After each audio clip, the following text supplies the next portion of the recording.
Okay बेटा, अब जो ट्यूलिप सीरीज 5th का है, इसका लास्ट वाला मैंने इसको लिखा है लेसन 9 का फॉर्म, लेकिन लेसन 9 इसमें नहीं है और ये फॉर्म भी असल में आपके सिलेबस में नहीं है, लेकिन फिर भी हम पढ़ेंगे और हो सकता है इसको इवेलुएट किया जाए तो आप इसको भी सिलेबस का ही हिस्सा मानेंगे।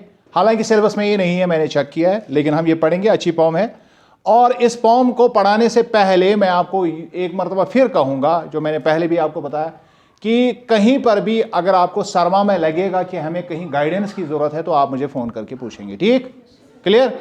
इससे पहले जो हमने फॉर्म पढ़ी है, अगर उसमें कहीं पर कोई कन्फ्यूजन रह गया हो तो आप मुझे फ़ोन करके पूछ सकते हैं। क्लियर? तो ये फॉर्म पढ़ने के बाद आपका सिलेबस जो है इंशाल्लाह कंप्लीट हो जाएगा।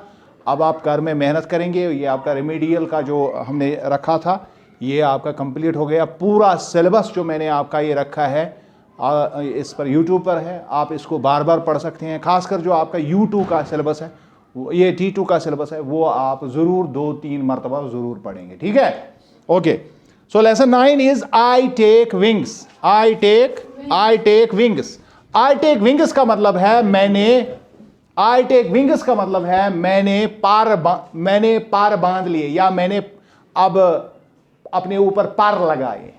अपने ऊपर क्या होता है ये कि कोई अगर आपको ये कहे कि मैंने अपने ऊपर पार लगाए हैं, यानी मैं आशा छुए, यानी इसका मतलब मैं अब लंबी उड़ान करूंगा, जो मैं पहले नहीं कर सकता था अब मैं वो करूंगा, ये इसका मतलब है।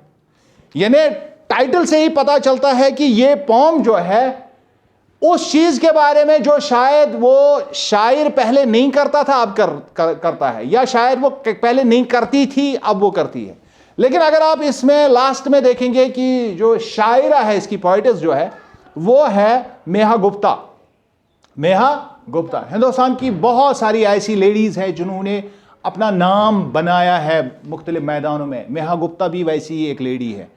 इस चैप्टर में आपको लास्ट में कुछ एक इन लेडीज़ के बारे में मैं आपसे बात करूंगा, थोड़ी बहुत उनकी मैं आपको इंट्रोडक्शन दूंगा। लास्ट में इसने पूछा है कि किस तरह से उन्होंने अपनी ज़िंदगी में बड़े कारनामे अंजाम दिए। तो दैट इज़ वाई कि इस पोम का नाम है I take wings. I take यानी मैंने आप पर अपने निकाले हैं, मैं उड़ान भरने जा रहा हूं या जा रही हूं। तो इसका पहले सेंट्रल आइडिया, चूंकि अल्फाजों से ही पता चलता है कि इसमें कुछ बात कही जा रही है, तो मैं सेंट्रल आइडिया मैंने आपके लिए इसका लिखा है कि I take wings is written by Neha Gupta ने लिखी है। The central idea of the poem is to break the stereotypes to enjoy the freedom. यहां पर जो आम तौर पर हम स्टीरियोटाइप बनाते हैं लोगों के बारे में, उनके बारे में हम पहले से ही एक तासुर कायम करते हैं या तासुब से हम काम लेते हैं कि ये शख्स ये काम कर सकता है, ये नहीं कर सकता है, ये इस काम में ठीक है, इस काम में ये गलत है। इसको स्टीरियोटाइप कहते हैं। इसको क्या कहते हैं? ये ना एक तरह की तासुब की ऐनक हमने लगाई होती है कि हम इंसानों को आज़ाद तरीके से जीने का हक नहीं देते हैं, खासकर औरतों को या लेडीज़ को, लड़कियों को। समझ रहे हैं? ये उसी के बारे में आपकी एक पोम है, हम पढ़ेंगे। They imposed all on me rules and regulations.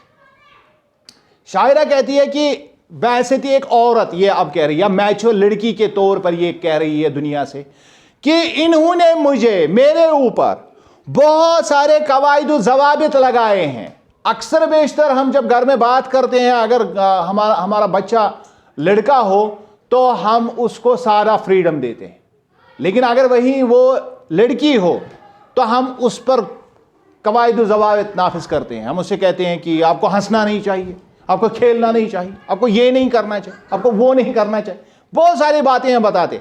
तो इसी बारे में बात करती है ये शायरा, और बहसती एक मैच्योर लड़की के ये कहती है कि मेरे ऊपर बहुत सारे कवायद और ज़वाबित नाफिज किए जाते हैं। वो लोग करते हैं, कौन? यानी सोसाइटी करती है या घर में माँ बाप करते हैं।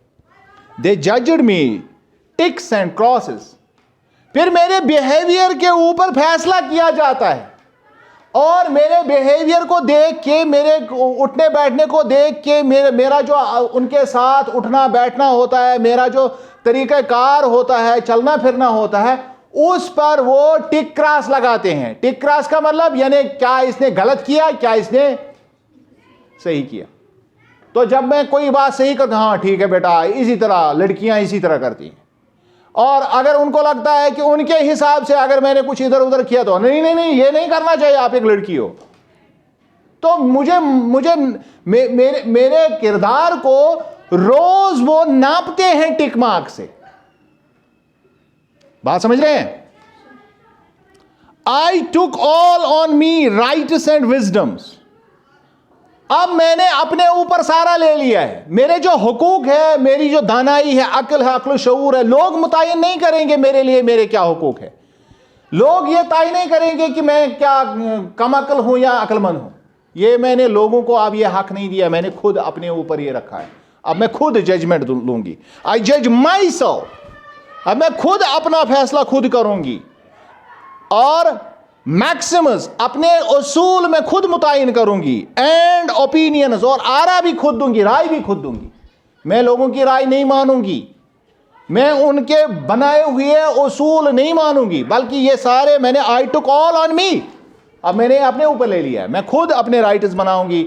मैं खुद दाना हूं, मैं खुद बीना हूं, मैं देख सकती हूं, मैं अच्छे बुरे की तमीज जानती हूं, मुझे पता है मुझे क्या करना है। लिहाजा मैं अपने उसूल और अपनी आरा खुद तय करूंगी। कौन कहती है? ये लड़की, मैच्योर लड़की कहती है। I am a bird now. अब मेरे पर मैं क्या कहा पहले? I take wings. अब मैंने अपने अंदर पर लगा लिए हैं, यानी जो मुझे उड़ान भरने नहीं दी जाती है, अब मैं वो उड़ान भरूंगी। दे सिटल मॉक एट मी। अभी भी लोग मेरे ऊपर हंसते हैं, मजाक करते हैं मेरे ऊपर। Not being able to climb the tree. कहते हैं कि तू लड़की है, चढ़ नहीं सकती है पेड़ पर, यानी आपकी वो सलाहियतें नहीं है जो लड़कों में, आप वो काम नहीं कर सकती है। क्या क्या कर रही हो? हम अक्सर बेशतर अपनी बेटियों को ये कहते हैं, हालांकि बेटियां अक्सर बेशतर लड़कों से ज्यादा अक्लमंद होती हैं।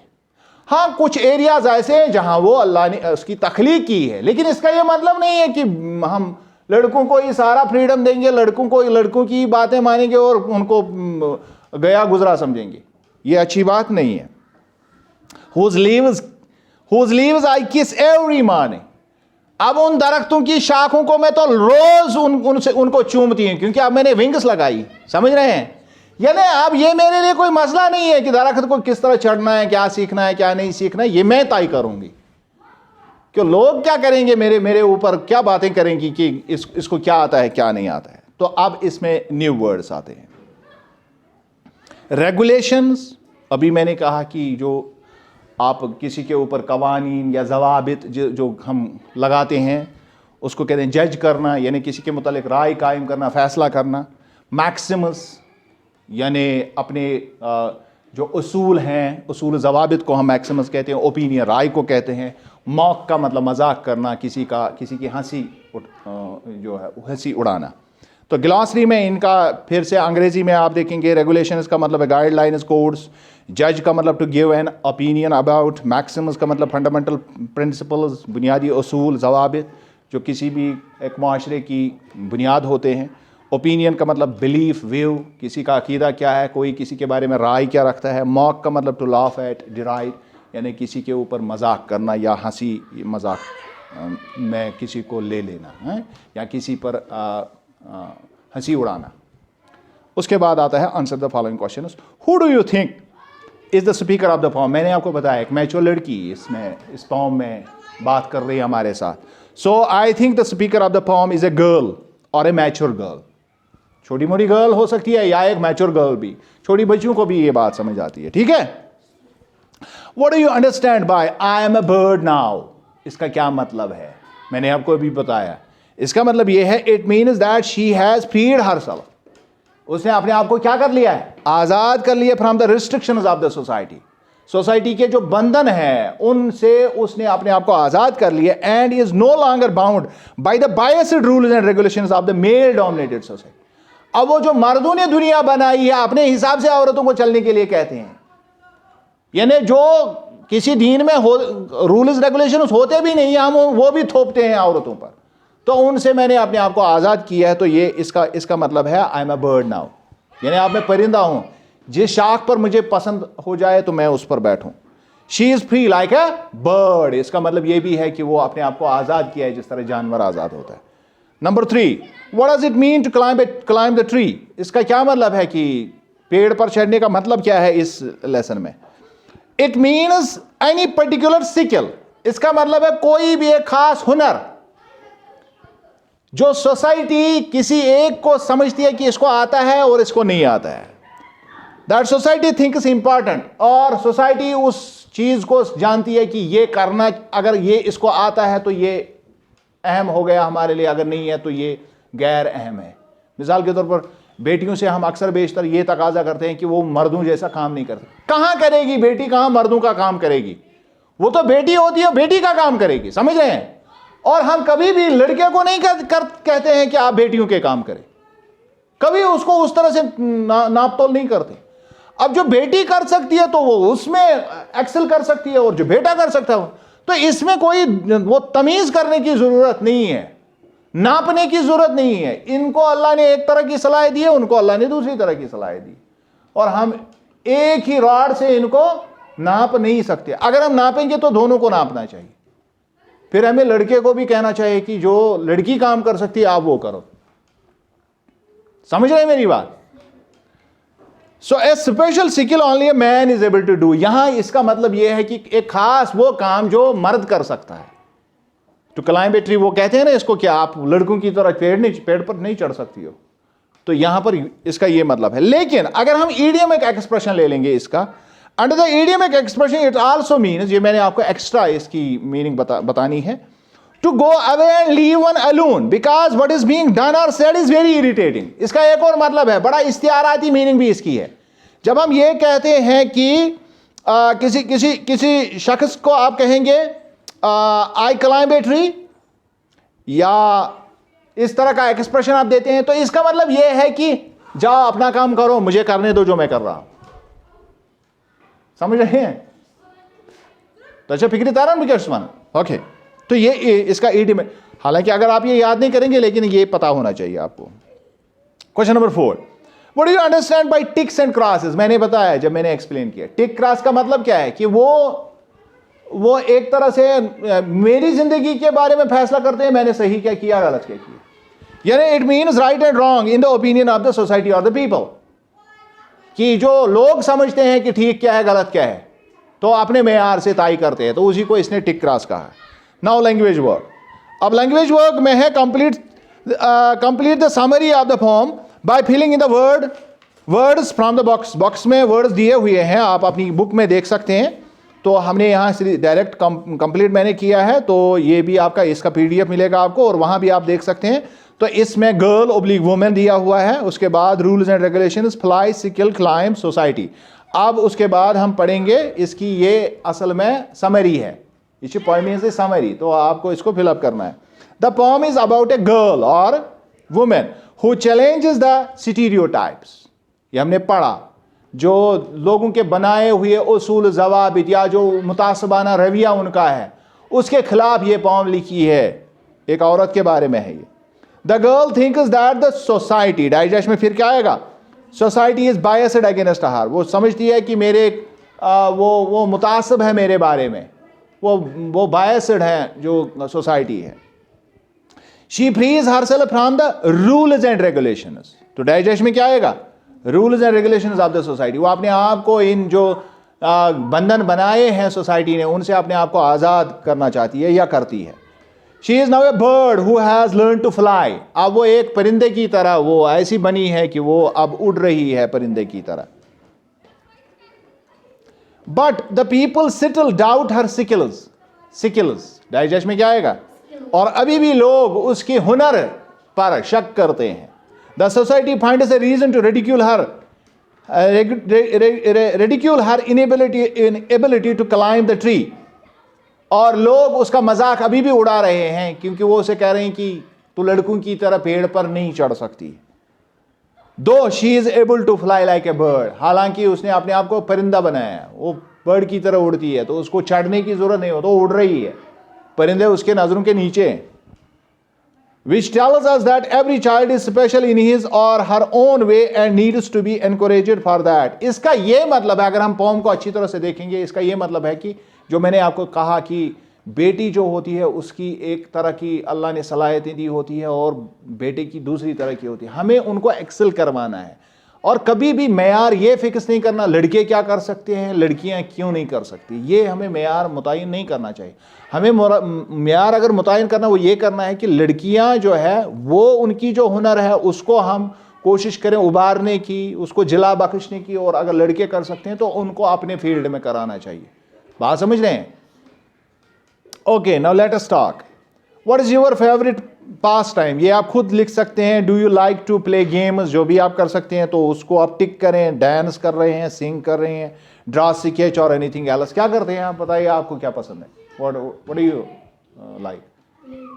तो ओके, आप दिन भर खेलते ही रहते हो। मीरान, हाँ, आपका क्या पसंद है? आपका? Very good.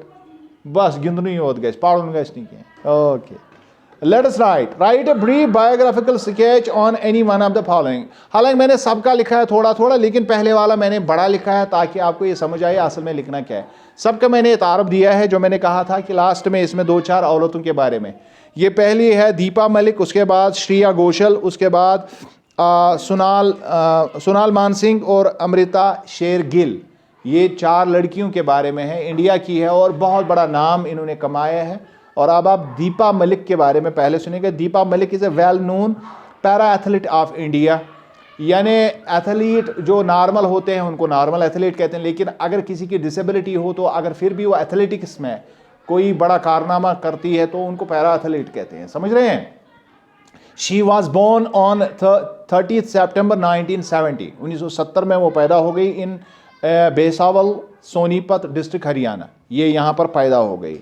She completed her schooling from Calcutta Kendriya Vidyalaya and went to Sophia college Ajmer to complete her graduation. पहले केंद्रीय विद्यालय में पढ़ा, उसके बाद जो है अजमेर में कॉलेज में ग्रेजुएशन की। और Deepa was born like a normal child. पैदा जब हो गई तो नॉर्मल थी, एक आम सेहतमंद बच्ची थी।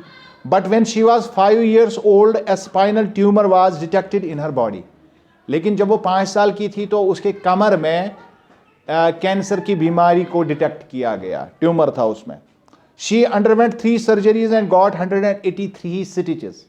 उसको 3 उसकी वजह से, उस कमर की तकलीफ की वजह से उसको 3 सर्जरियां करनी पड़ी, यानी 3 ऑपरेशन करे तमिस। और उसमें उसको 183 स्टिचेस लगी, यानी टेबा आई तमिस 183 कमरस। अब समझे आप ये कितनी बड़ी बीमारी है, कितना 3 सर्जरियां करना। उसके बाद उसने क्या किया? Her lower body was paralysed post the surgery. और सर्जरी के बाद उसकी जो नीचे वाला हिस्सा है बॉडी का वो पैरालाइज हो गया। इसलिए मैंने कहा पैरा एथलीट। समझ रहे हैं? उसके बाद क्या किया? एट द एज ऑफ 36, जब वो 36 साल की हो गई, she decided to pursue her career in sports. अब 36 साल की उम्र में, 5 साल की उम्र में ये हो गया उसके साथ। अब 36 साल की उम्र में वो कहती है कि अब मैं स्पोर्ट्स खेलूंगी। नीचे वाला हिस्सा पैरालाइज। समझ रहे हैं मेरी बात? यहां इसके साथ इसका वाबस्ता है कि कौन क्या कर सकता है, ये हम तय नहीं कर सकते, ये वो शख्स तय करता है जो वो करता है। समझ रहे हैं मेरी बात? ओके। उसके बाद उसने क्या किया? She participated in various athletic events like shot put. Paralyse लड़की है, शॉट पुट खेलती है वो बड़ा। और इसके अलावा जावलियन थ्रो, वो जो लंबा तीर मारते हैं हम हाथ से, हाँ। और इसके बाद एंड डिस्कस थ्रो, वो बारी वो होती है, वो गोल सी वो, तो उसको मारना पड़ता है। तो ये सारी की सारी चीज़ें जो है ये हैवी जिस्मानी काम है। और जाहिर तरीके से हमें लगता है कि ये कोई अपाहिज नहीं कर सकता है, जिसका कोई फिजिकल डिसेबिलिटी है वो नहीं कर सकता है, लेकिन उसने यही चूज किया। अब मसला ये नहीं है कि उसने ये चूज किया। देखिए आगे, she participated in various state and national and international events and one awards. अब उसने ये घर तक महदूद नहीं रखा, बल्कि नेशनल भी खेला, इंटरनेशनल भी खेला, स्टेट भी खेला और उसके बाद अवार्ड्स भी जीते। समझ रहे हैं? And medals in it. She one A silver medal in 2016 Paralympic games. जो ओलंपिक गेम्स होती है वो होते हैं जो जिस्मानी तौर पर सेहतमंद लोग होते हैं उनके लिए, लेकिन पैरालिम्पिक एक ओलंपिक गेम होता है जिसमें वो लोग शिरकत करते हैं जो जिस्मानी तौर पर किसी तरह से कमजोर है, और 2016 में उसने उसमें बहुत सारे मेडल जीते। In Asian para games 2018 she became the only Indian women to win medals in 3 consecutive Asian para games. और उसने 3 दफा इसमें, कंसेक्यूटिव का मतलब है लगातार, उसने यानी 2010 से 2010, 2014, 2018 तीनों में उसने मेडल जीते लगातार। She is the winner of the खेल रत्न अवार्ड, इंडिया का उससे मिला है। पद्मश्री अवार्ड उससे मिला है, इंडिया का बहुत बड़ा सिविलियन अवार्ड है। और अर्जुन अवार्ड, ये बड़े अवार्ड, ये इंडिया का राष्ट्रपति देता है, इंडिया का प्रेसिडेंट देता है ये अवार्ड। ये अवार्ड उसने जीते। बात समझ आई? ये मैंने इसलिए आपको बताया पूरा, इसकी पूरी कहानी, ताकि आप ये समझें कि किसी का, मैंने जब आपको इंग्लिश पढ़ाना शुरू किया था तो आप उस दिन बड़े ही खौफजदा थे ये अंग्रेजी पढ़ते हुए। मैंने कहा था आप पढ़िए, तो आप पढ़ नहीं पा रहे थे। फिर मैंने कहा कि एक दिन आएगा कि आप हर पर इसको पढ़ोगे, और फिर वो वक्त भी आपने देखा, वो आ गया। और पहले वाले यूनिट, जो यूनिट 1, यूनिट 2 और T1 का जो जितना भी सिलेबस है, आपको ज़ुबान ज़द हो गया और आपको सारा आता है। और आज भी आपको वहाँ तक तो कम्प्लीटली आपको ये अंग्रेज़ी आता है। सही मैं कह रहा हूँ या गलत? सही है ना?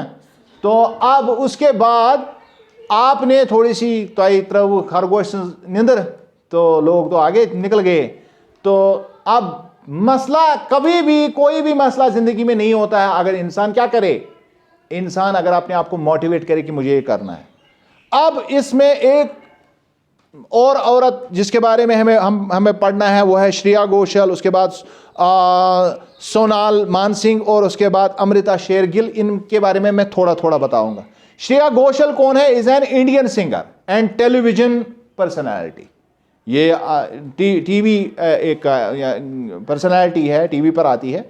One of the highest paid and well established playback singers of Hindi cinema.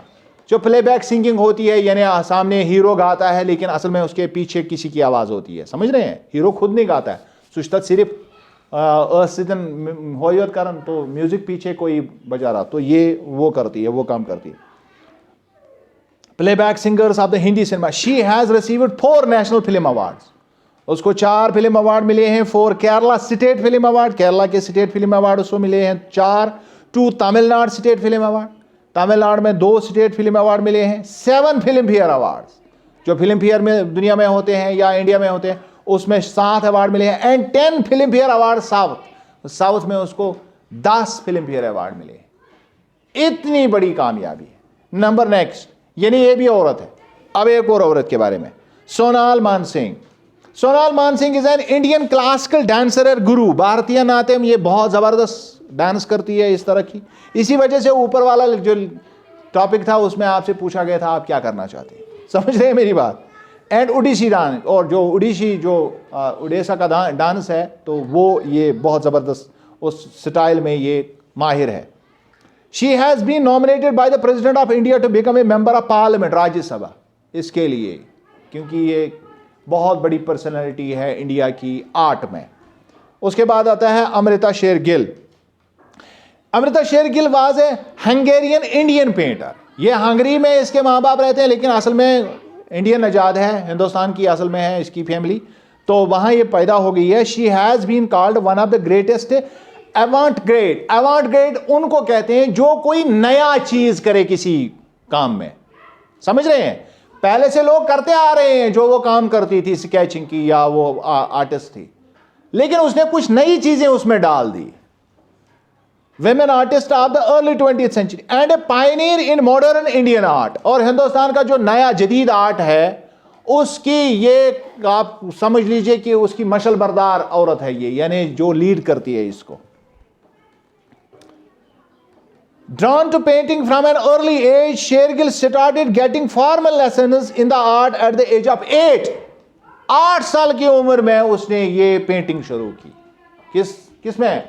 8 साल में। और अब बहुत बड़ी हस्ती है इस दुनिया की। बात समझ आई? तो थैंक्स अ लॉट, दुआ करना मेरे लिए भी और खुद भी मेहनत करना। अल्लाह आपको कामयाब करे। Thanks very much.